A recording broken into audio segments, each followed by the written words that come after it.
Pemirsa, Polda Sulut ungkap praktik perguruan tinggi ilegal di Kelurahan Air Madi di Atas, Kabupaten Minahasa Utara.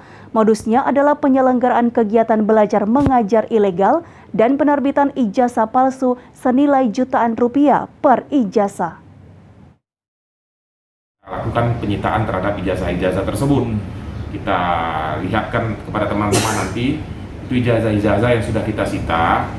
Kemudian kita koordinasikan dengan ahlinya, yaitu Kementerian Pendidikan dan Kebudayaan di Jakarta. Begitu juga kepada Kopertis Wilayah 9 Sulawesi Utara yang berada di Gorontalo. Kopertis.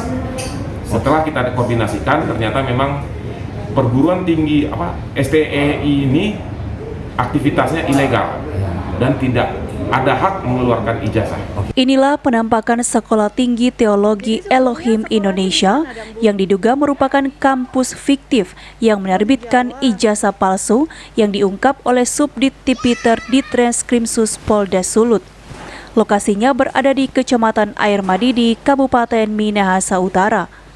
Menurut warga sekitar, mereka mengetahui bahwa lokasi tersebut adalah kampus yang ramai didatangi para mahasiswa yang berasal dari luar Air Madi. Namun setelah pandemi nampak sunyi karena pembelajaran berlangsung secara online. Selain kampus, bangunan tersebut diduga digunakan juga sebagai tempat ibadah.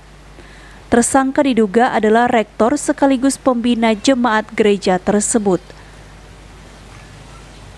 Hasil gelar perkara menunjukkan bahwa kampus ilegal STTEI telah beroperasi sejak sebelum pandemi dan sudah mengedarkan puluhan ijazah senilai jutaan sampai 30 juta rupiah untuk gelar doktor. Selama beroperasi, tersangka MK diduga telah berhasil mengumpulkan ratusan juta rupiah.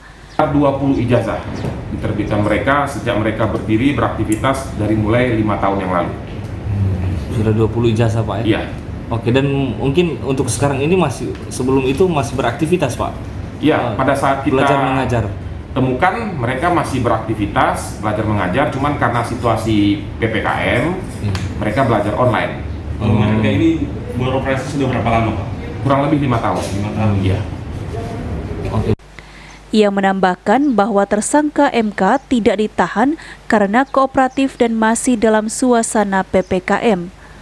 Bangunan rumah MK juga tidak dipolis karena lebih berbentuk gereja. Tersangka MK hanya berstatus wajib lapor setiap hari Senin dan Kamis ke Polda Sulut dan terancam hukuman maksimal 10 tahun penjara atau denda 1 miliar rupiah. Saat di lokasi, tersangka menolak untuk memberikan keterangan kepada media. Queen Simatau melaporkan untuk Kawanua TV.